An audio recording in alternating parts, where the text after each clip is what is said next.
નમસ્તે. હવે આવશે રાગ દેશ. દેશ રાગમાં થાટ આવશે, ખમા જાતિ આવશે, ઓડવ અને સંપૂર્ણ. વાદી સ્વર આવશે, રે એટલે રિષભ. સંવાદી સ્વર આવશે, પ એટલે પંચમ. ગાયન સમય આવશે રાત્રિનો બીજો પ્રહર. વર્જિત સ્વર આવશે આરોહમાં ગ અને ધ. સ્વરોમાં આવશે અવરોહમાં ની, કોમળ.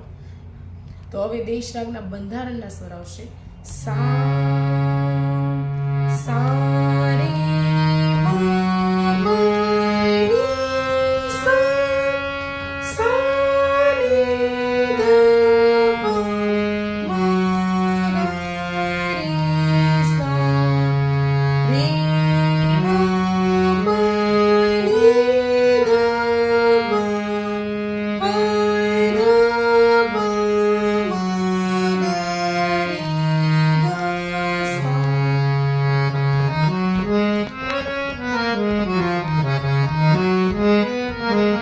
Thank you.